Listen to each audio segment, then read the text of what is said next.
नाज़रीन अस्सलाम वालेकुम। सियासत टीवी के खुसूसी प्रोग्राम खबरों ख्याल में आपका खैर मकदम है। मैं मोहम्मद रियाज अहमद और मेरे साथी सैयद सज्जादुल हसनैन हमेशा की तरह आपके सामने अहम खबरें लिए हाजिर हुए हैं। नाज़रीन, जैसा कि आप जानते हैं कि हम जो खबरें आपके सामने पेश करते हैं वो कल के अखबारात की सुर्खियाँ बनती हैं। न सिर्फ सुर्खियाँ बनती हैं बल्कि उन खबरों को इलेक्ट्रॉनिक मीडिया गैर मामूली अंदाज में नशर करता है। इसी तरह सोशल मीडिया पर ये खबरें वायरल होती हैं। बहरहाल नाज़रीन, जहाँ तक खबरों का सवाल है, आप अच्छी तरह जानते हैं कि मोदी हुकूमत ने किस तरह तासुब व जानिबदारी का मुजाहरा करते हुए वक्फ तरमीमी कानून मंजूर किया है और उसके मकसद के बारे में, उसकी नीयत के बारे में, उसके इरादों के बारे में अपोजिशन खासतौर पर जो मुसलमानों में बेचैनी पाई जाती है और मुसलमानों का जिस अंदाज में कहना है कि मोदी हुकूमत की नीयत बुरी है, गंदी है और वो चाहती है कि वक्फ जो अराजियात है उसको हड़पा जाए, उस पर हड़प लिया जाए, उस पर कब्जे किए जाए और उसे मुसलमानों से छीन लिया जाए। तो बहरहाल आज सारी दुनिया की नज़रें और ख़ासतौर पर हिंदुस्तानी मुसलमानों की नज़रें, सेक्युलर ताकतों की नज़रें और मुहिब वतन हिंदुस्तानियों की नज़रें हैं सुप्रीम कोर्ट पर, जहाँ पर यह मुकदमे की समाअत का आज आगाज़ हुआ। और आपको बता दें कि जहाँ तक इब्तिदाई इत्तलात मिल रही हैं, वक्फ तरमीमी कानून के खिलाफ सुप्रीम कोर्ट के रिमार्क्स मंजर आम पर आए हैं और हुकूमत से सुप्रीम कोर्ट ने कई एक सवालात किए हैं जिसके बारे में हम आपसे बात करेंगे।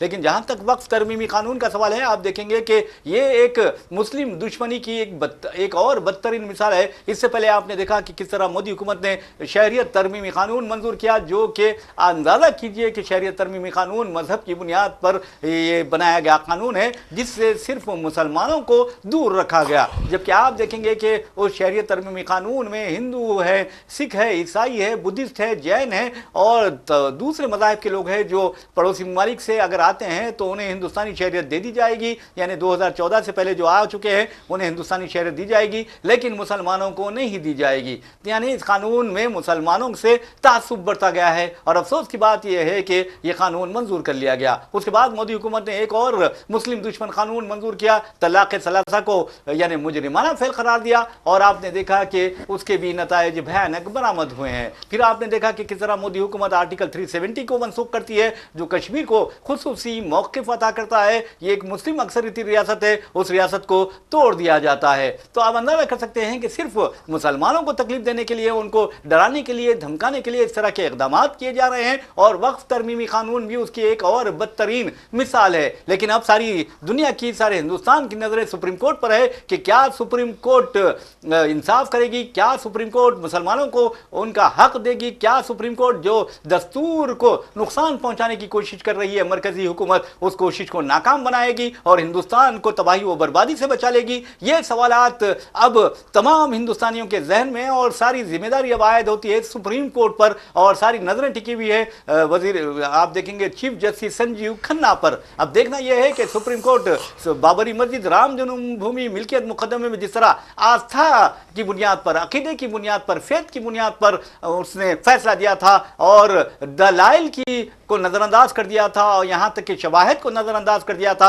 हकीकत को नजरअंदाज कर दिया था, क्या अब सुप्रीम कोर्ट भी वक्फ तरमीमी कानून में यह काम करेगी या फिर इंसाफ को यकीनी बनाकर अपने कारनामे को हिंदुस्तान की तारीख में, इंसाफ की तारीख में सुनहरे अल्फाज में दर्ज करवाएगी? यही सवाल हम करते हैं हमारे मेहमान सैयद सज्जादुल हसनैन से।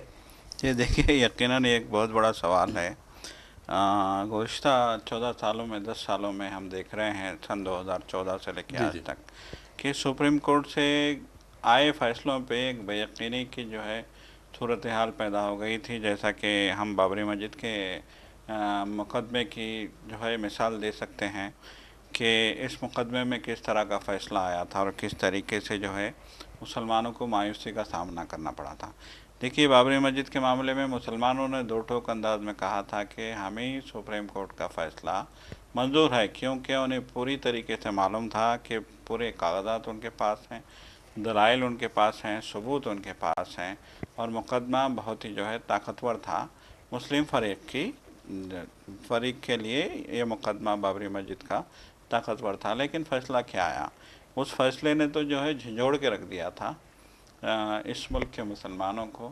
और यकीनन जो देखिए, जिस तरह के उसके बाद भी बहुत सारे फ़ैसले, जिस नौइयत के फ़ैसले आते रहे हैं, उन फ़ैसलों को लेके सुप्रीम कोर्ट पे सवाल उठते रहे हैं। लेकिन अब सुप्रीम कोर्ट की ये जिम्मेदारी है कि वो जो है संजीदगी का मुजाहरा करें और जो देखिए इंसाफ की आखिरी उम्मीद इस मुल्क में जो है सुप्रीम कोर्ट ही होता है। दुनिया हिंदुस्तान की सबसे बड़ी अदालत, अदालत उज़्मा, ये जो है यहाँ के लोगों की आखिरी उम्मीद होती है। तो सुप्रीम कोर्ट को चाहिए कि बहुत संजीदगी के साथ इस मामले को देखे, बहुत संजीदगी के साथ नोट करे कि आखिर किस तरीके से इस कानून को पास किया गया है, जेपीसी में क्या तमाशे हुए हैं, फिर लोकसभा में किस तरीके से इस कानून को पास किया गया, फिर राज्यसभा में इस पे कैसे मुबाहित हुए। तो सारी चीज़ों को देखने के बाद और फिर देखिए साफ तौर पे जिन्होंने जो है मुकदमा दायर किया है, जिसमें जमीयतुल उलमा है, मुस्लिम पर्सनल लॉ बोर्ड है, जमीयतुल उलमा और मुस्लिम पर्सनल लॉ बोर्ड के अलावा कांग्रेस पार्टी ने भी जो है इस कानून के ख़िलाफ़ मुकदमा दायर किया है। कांग्रेस के अलावा आम आदमी पार्टी ने भी इस कानून के ख़िलाफ़ मुकदमा दायर किया है। वाईएसआर कांग्रेस भी जो है एक फ़रीक है। वाईएसआर कांग्रेस के अलावा डीएमके भी एक फ़रीक है। तो बहरहाल जो है ये सारी हम देख रहे हैं कि जो है डीएमके और वाईएसआर कांग्रेस और कांग्रेस पार्टी और फिर जो है और फिर हम देख रहे हैं कि जमीयत उलमा और फिर मुस्लिम पर्सनल लॉ बोर्ड, सभी ने एक नुक्ते पे जो है बात की है। और उस नुक्ते का एक मतलब है कि जो नुक्ता इन्होंने पेश किया है वो यही है कि ये जो कानून लाया गया है ये हमारे बुनियादी हुकूक़ के आइन ने जो मज़हब की बुनियाद पे मज़हबी आज़ादी के और जो है एक कम्युनिटी के वक़ार के लिए जो आइन ने जो है इन्हीं मराहत जो इन्हें जो है हुकूक़ दिए हैं उन हुकूक़ की नफ़ी करता है ये नया कानून। वक्त का जो नया कानून जो है मंजूर किया गया है वो मुसलमानों के जो है मजहबी हुकूक़ की नफ़ी करता है, ये बात बताई गई है। तो यकीनन देखिए सबसे अच्छी बात ये हुई कि सुप्रीम कोर्ट ने जो है उन अर्जियों को समाअत के लिए कबूल कर लिया। ऐसा नहीं हुआ कि जो है अर्जियाँ दाखिल होते ही मुस्तरद कर दी गई, ऐसा नहीं हुआ। फिर दूसरी अच्छी बात ये हुई है कि चीफ जस्टिस की क़यादत में जो है एक 3 रुकनी बेंच जो है इन सारी अर्जियों को जो है समाअत के लिए कबूल कर लिया है और समाअत कर रही है। तो अब देखिए जिन्होंने भी जो है इस कानून के ख़िलाफ़ जो है मुकदमा दायर किया है, चाहे वो जमीयत उलमा हो, चाहे वो मुस्लिम पर्सनल लॉ बोर्ड हो, चाहे वो कांग्रेस हो, चाहे वो जो है आम आदमी पार्टी हो, चाहे वो मजलिस इत्तेहादुल मुस्लिमीन हो, चाहे वो वाईएसआर कांग्रेस हो, चाहे वो जो है डीएमके हो, जिन जिन पार्टियों ने इस मामले में अदालत का दरवाज़ा खटखटाया है उन्होंने अबूरी जो है रोक लगाने का पहला उनकी दरख्वास्त ये है कि पहले इस कानून पे अबूरी रोक लगा दी जाए। ये कानून नाफिज हो चुका है, जैसा कि आप जानते हैं रियाज साहब। जी जी। लोकसभा में कानून पास होता है रात में 2:30 बजे, फिर दूसरे दिन राज्यसभा में इस कानून को मुतारिफ करवाया जाता है और फिर राज्यसभा में कानून जो है मंजूर होता है रात में 3:30 बजे। हद होती है जो है कि जो है रात के अंधेरों में जो है कानून अगर आप पास करते हो तो इससे आप अंदाज़ा लगा सकते हो कि हुकूमत के दिल में कितना बड़ा छोर था इस मामले को लेके। हम तो यही कहेंगे।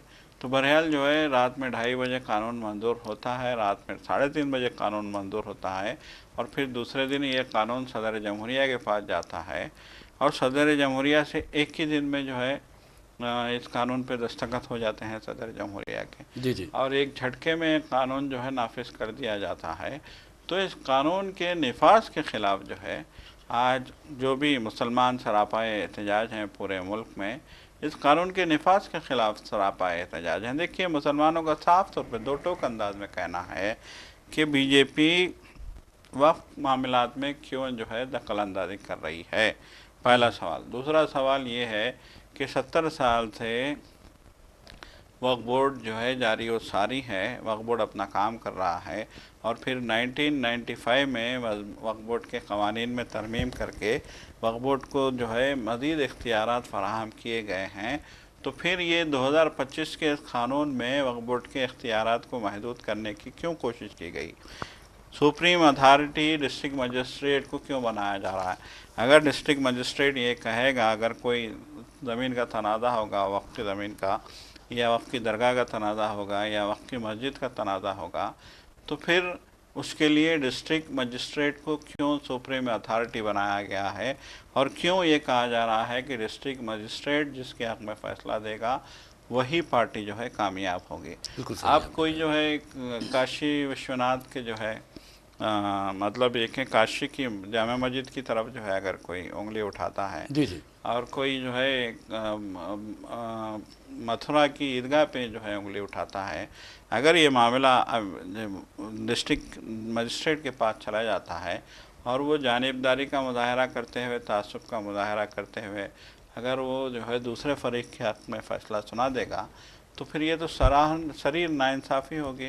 मतलब ये कि इंसाफ के तकाज़ों पे जो है अब सवाल पैदा हो रहे हैं। सज्जा साहब, आप देखेंगे कि सुप्रीम कोर्ट ने आज बेहतर अंदाज में, खासतौर पर चीफ जस्टिस संजीव खन्ना ने जो बयान दिए हैं और एसजी मेहता जो हैं हुकूमत के जो वकील हैं या सॉलिसिटर जनरल भी कहे हैं उन्हें, तो बहरहाल सुप्रीम कोर्ट ने वाज़ेह तौर पर कहा है कि अगर आप जिस तरह कह रहे हैं वक्फ कानून में यानी वक्फ तरमीम कानून में ये शक है, ये गुंजाइश फराहम की गई है कि 2 गैर मुस्लिम अरकान को शामिल किया जाए बाएतबार ओहदा, तो क्या हुकूमत जो हिंदू इंडोमेंट है उसमें मुसलमान अरकान को शामिल करने की इजाज़त देगी? ये सवाल क्या है, और ये सवाल बहुत अहम है और हुकूमत मैं समझता हूं कि शर्म महसूस करेगी ये सवाल, इस सवाल का जवाब देने के मामले में, क्योंकि आप देखेंगे ये तिरुमला तिरुपति देवस्थानम के जो मुलाजिमीन थे मुसलमान, उनको निकाल दिया गया, ईसाई जो थे वहां मुलाजिमीन उनको निकाल दिया गया। तो अब अंदाजा कीजिए कि किस तरह के तासुब और जानिबदारी बढ़ती जा रही है। और सुप्रीम कोर्ट के चीफ जस्टिस ने आज हुकूमत को यह कहते हुए शर्मसार कर दिया कि अगर तुम वक्फ तरमीमी कानून के तहत 2 गैर मुस्लिमों को वक्फ बोर्ड में शामिल करना चाहते हो तो फिर क्या तुम हिंदू इंडोमेंट में 2 मुसलमानों को शामिल करने की इजाजत दोगे, और क्या आपने दी है? यह सवाल किया है और ये उससे लाजवाब कर दिया है। और एक अहम बात बता दूं, जहां तक आज के मुकदमे का सवाल है, आज इस मुकदमे पर सारी दुनिया की नजरें लगी हुई हैं, टिकी हुई हैं, और justice Sanjeev Khanna, justice V Sanjeev Kumar और जस्टिस वी विश्वनाथन के पर मुश्तमिल ये 6 रुकनी जो बेंच है वो हो सकता है कि हुकूमत के लिए अपने सवालात के जरिए परेशानी का बायस बन जाए। और उसने ये भी सवाल कर दिया है कि जहां तक वक्फ तरमीमी कानून का सवाल है उसमें अगर आपने जिस तरह एक शक ये भी शामिल की है कि अंदरूनी 6 माह जो कदीम मसाजिद है यानी 15वीं सदी के मसाजिद हो, 16वीं सदी के मसाजिद हो, और या इदारे हों या कोई चीज़ भी हो, उसके लिए आपको सरकारी वेबसाइट पर अपने रजिस्टर्ड सेल डीड पेश करनी होगी। अब इतनी बेवकूफ़ी की बात है कि उस जमाने में रजिस्टर्ड सेल डीड कहां पर थी, यह सोचने वाली बात है। तो जस्टिस संजीव खन्ना ने वाज़ेह तौर पर हुकूमत से सवाल किया कि 15वीं सदी की मस्जिद को के लिए आप उसकी जो रजिस्टर्ड सेल डीड है वो पूछ रहे हैं, तो वो कहां से आएगी? यह सवाल जस्टिस संजीव खन्ना ने किया है और हुकूमत को लाजवाब कर दिया है। तो इसका मतलब यह है कि जस्टिस संजीव खन्ना के जो सवालात हुकूमत से हैं उससे पता चलता है कि मोदी हुकूमत ने तासुब और जानिबदारी की बुनियाद पर यह कानून बनाया है, मुसलमानों को सताने के लिए, मुसलमानों को डराने के लिए, मुसलमानों को धमकाने के लिए। ये मैं नहीं कह रहा हूं बल्कि सारा हिंदुस्तान कह रहा है, उलमा व मशाइखीन कह रहे हैं, मुस्लिम पर्सनल लॉ बोर्ड कह रहा है, स्टालिन की जो तमिलनाडु हुकूमत है वो कह रही है, रेवंत रेड्डी की तेलंगाना हुकूमत कह रही है, और आप देखेंगे कर्नाटक हुकूमत कह रही है। और उसके जवाब में आपको बता दूं कि जब ये हुकूमतें वक्फ तरमीमी कानून के खिलाफ हो गई हैं, मगरबी बंगाल की हुकूमत कह रही है, तो आपको बता दूं उसके जवाब में बीजेपी की 6 रियासतों के चीफ मिनिस्टर्स ने भी सुप्रीम कोर्ट ने एक हलफनामा दाखिल किया है, एक अर्जी दाखिल की है और कहा है कि इसके क्या असरात मुरत्तिब होंगे,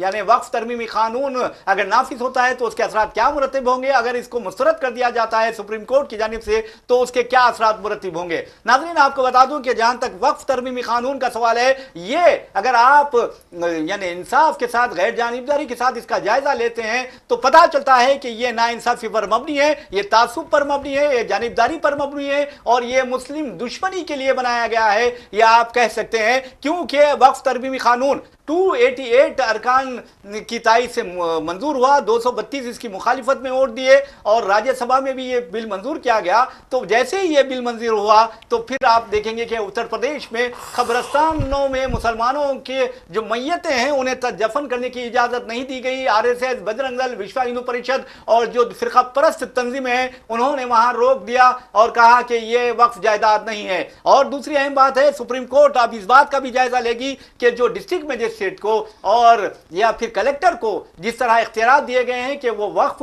अराजी का तयन करेगा, यानी जो मौकूफ़ा अराजी है वो मौकूफ़ा है या नहीं उसका तयन करेगा, इससे भी मुसलमानों के जो औकाफी जायदादें हैं उससे ज़बरदस्त खतरा पैदा हो गया है। बहरहाल अब देखना यह है कि सुप्रीम कोर्ट, अब फिलवक्त तो अच्छी बातें हो रही हैं लेकिन आगे क्या होगा, क्योंकि बाबरी मस्जिद राम जन्मभूमि मुकदमे में भी तमाम दलाइल व शवाहिद आप देखेंगे कि मुसलमानों के हक में थे, लेकिन फैसला आस्था की बुनियाद पर देकर कानून का कत्ल कर दिया गया। सज्जा साहब आप ये बताइए।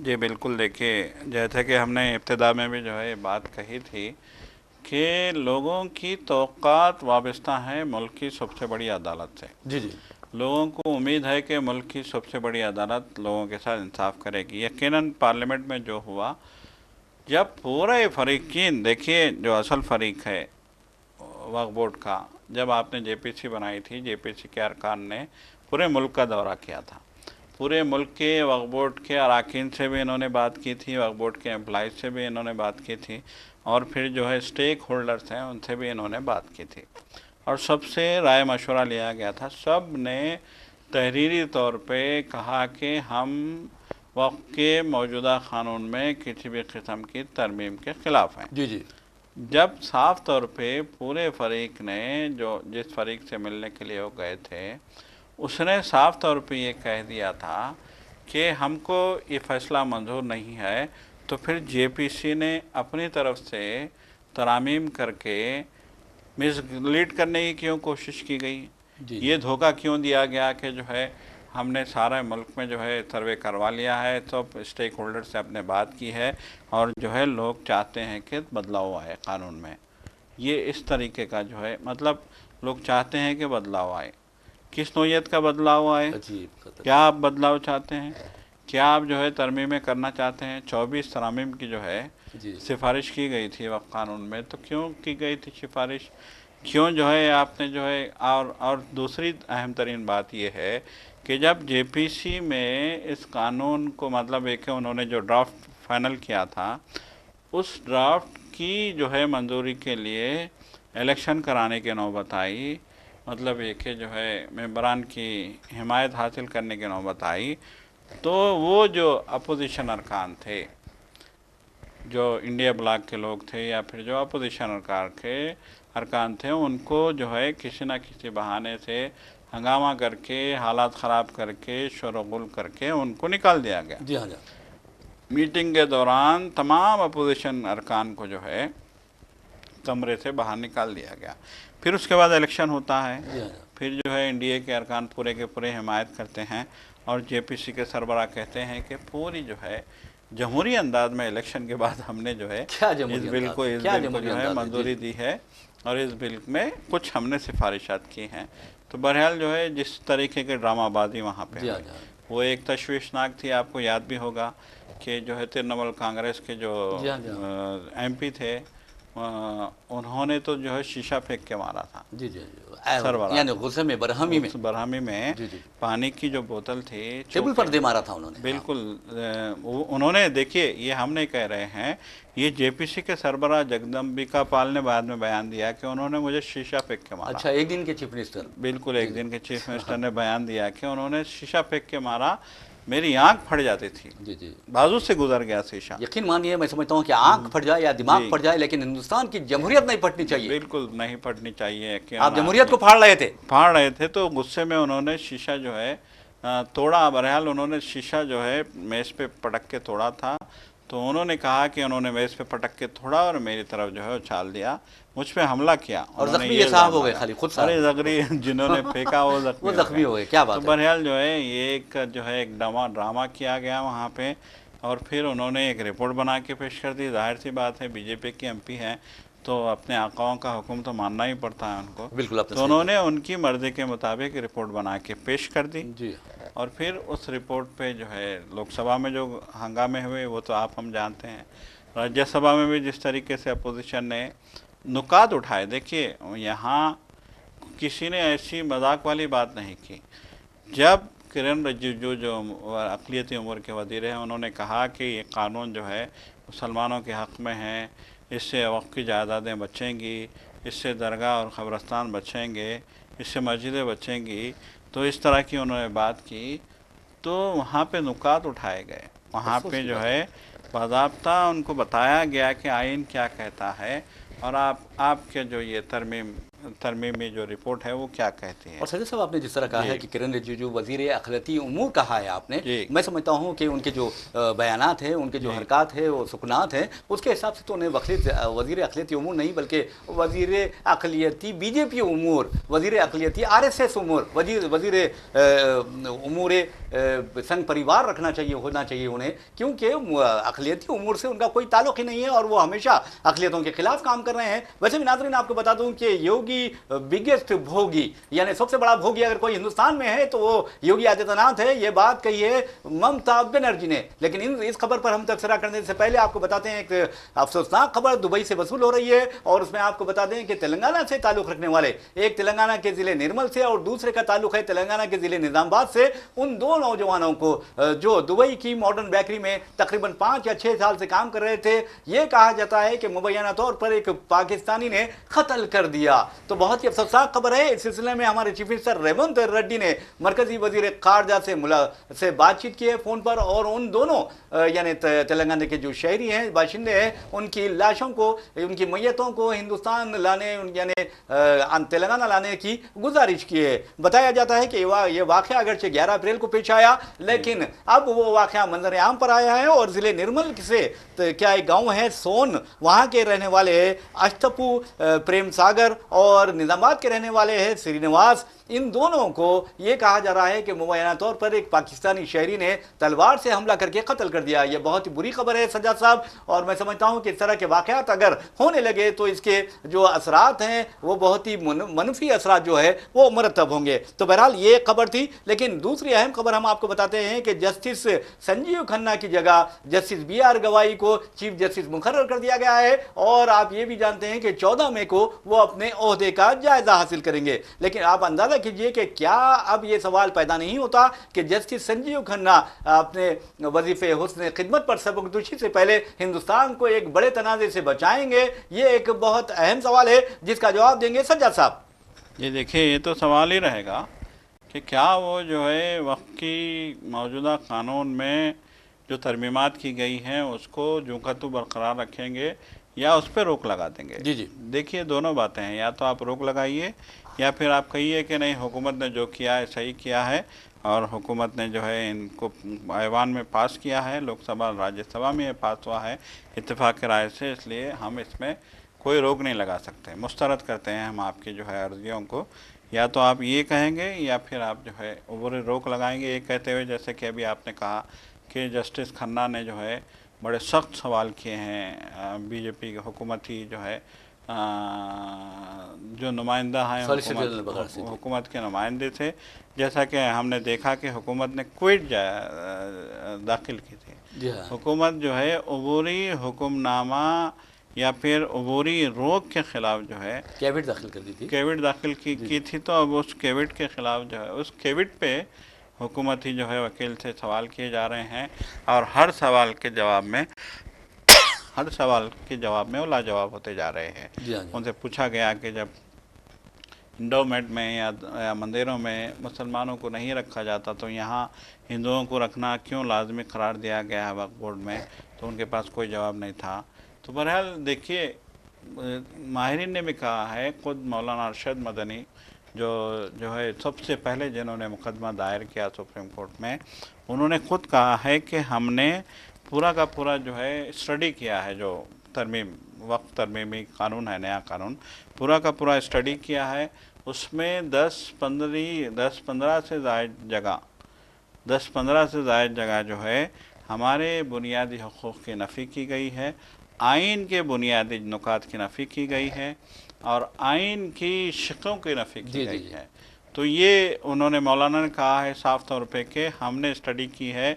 कपिल सिब्बल ने भी जो वकील हैं उनके जो सीनियर तरीन वकील हैं, इस मुल्क के सीनियर तरीन वकीलों में उनका शुमार होता है, उन्होंने भी जो है वक्त के बिल को देख के कहा कि ये कानून के ख़िलाफ़ है और क़ानून को अपना काम करना चाहिए, फौरी तौर पे जो है वो पूरी रोक इस पे लगानी चाहिए। तो बहरहाल देखिए, कानून अपना काम करेगा। अब देखने वाली बात ये है कि ये सुप्रीम कोर्ट में जो समाअत हो रही है ये क्या रुख इख्तियार करती है और क्या मुसलमानों के हक़ में फ़ैसला आता है, ये देखने वाली बात है। बहरहाल नाज़रीन, आपको बता दूं कि जहाँ तक दिलों को फेरने वाला है अल्लाह ताला ही है, और अल्लाह ताला चाहे तो जालिम की सरकोबी करेगा, अल्लाह ताला चाहे तो जो आज मुसलमानों की हालत ज़ार हिंदुस्तान में है उसको बदलेगा, उनको खुशहाली अता फरमाएगा और हिंदुस्तान में अमन व अमान कायम करेगा। बहरहाल जिस तरह मोदी हुकूमत मुस्लिम दुश्मन बिल्स पेश करती जा रही है, क़वानीन बनाती जा रही है, तो आपको बता दूँ कि इन क़वानीन के ख़िलाफ़ सारे हिंदुस्तान में के मुसलमानों में बरहमी पाई जाती है, तशवीश की लहर पाई जाती है। और हमने देखा जनाब आमिर अली खान एमएलसी के दौरे आदिलाबाद, निर्मल, निज़ामबाद और कामारेड्डी के दौरान के मुसलमानों में काफ़ी, और हमारे जो सेक्युलर मिजाज जो लोग हैं उनमें काफ़ी बरहमी पाई जाती है, तशवीश भी आई जाती है। लेकिन जहाँ तक अल्लाह ताला के दिलों को फेरने का मामला है तो यकीन मानिए कि जालिमों को अल्लाह ताला वो सबक देता है कि वो दोबारा उठ नहीं पाते। तो बहरहाल आप देखेंगे कल हैदराबाद की ईदगाह बिलाली जो हॉकी ग्राउंड है मासा टैंक पर, वहाँ पर इज्तिमाई दुआ और सलातुल हाजात का एहतमाम किया गया, और जिस अंदाज में वहाँ पर दुआ की गई, मुसलमान वहाँ जमा हुए, रोज़नामा सियासत के तहत उस इज्तिमाई दुआ का एहतमाम किया गया था। तो ख़वातीन की कसीर तादाद भी वहाँ रही। वहाँ पर आप देखेंगे कि लोगों की रोने के, बिलखने की, चीखने की, चिल्लाने की, अपने अल्लाह के, अपने मालिक के हुजूर सर बसजूद होने की जो मनाजिर थे वो इंतहाई मुतासिर कुन थे। लोग रो रहे थे, चीख रहे थे, अपने रब के सामने हाथ उठाए दुआ कर रहे थे कि अल्लाह हिंदुस्तान को बचा ले, ए अल्लाह मुसलमानों की जो औकाफी जायदादों पर जालिमों की नज़र है उन जालिमों की नज़रों को तो यानी देखने के काबिल ना रखे और मुसलमानों की औकाफी जायदादों को बचा ले। ए अल्लाह मसाजिद की और जो मदारिस की, दरगाहों की, कब्रस्तानों की, औकाफी इदारों की, औकाफी जायदादों की हिफाजत फरमा। इस तरह की वहाँ दुआएँ हुई हैं। लोग अपने गुनाहों पर नादिम थे, अपने रब के आगे सर बसजूद होकर यही दुआ कर रहे थे, ए अल्लाह हमने बहुत गुनाह किए हैं, हम सियाकार हैं, बदकार हैं, लेकिन अल्लाह तेरे बंदे हैं, तेरे प्यारे नबी सल्लल्लाहु अलैहि वसल्लम के उम्मती हैं। ए अल्लाह अपने प्यारे नबी सल्लल्लाहु अलैहि वसल्लम के हक़ में के वास्ते से, वसीले से, सदक़े से हमारे हालात बेहतर कर दिया, हमारे गुनाहों को बख्श दे। सज्जा साहब, आप वहाँ देखेंगे कि माहौल में ऐसा सिसकियाँ सुनाई दे रही थी, लोग रो रहे थे और अपने रब से दुआ कर रहे थे कि अल्लाह हमारी मदद फरमा। जी यकीनन देखिए, खुदा के खौफ में निकलने वाले आंसू खाली नहीं जाते।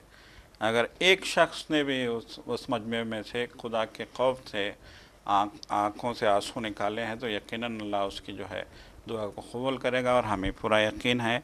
देखिए, बार बार कहा गया है कि सड़कों पे एहतजाज करने से अच्छा है कि आप जो है रुजू इल्लाह हों, अल्लाह के पास रुजू हों। ये बार बार कहा गया है। लोगों से कहा गया है कि आप तहज्जुद में जो है दुआएं करें। लोगों से बार बार कहा जा रहा है कि आप जो है सड़कों पे निकलने के बजाय मस्जिदों में आए। मस्जिदों में जो है नमाजियों की तादाद बढ़ाने की बात की गई है, और हवाला भी दिया गया है कि रमज़ान में क्या मस्जिद की रौनकें थीं और आज क्या जो है मस्जिदों का हाल हो गया है।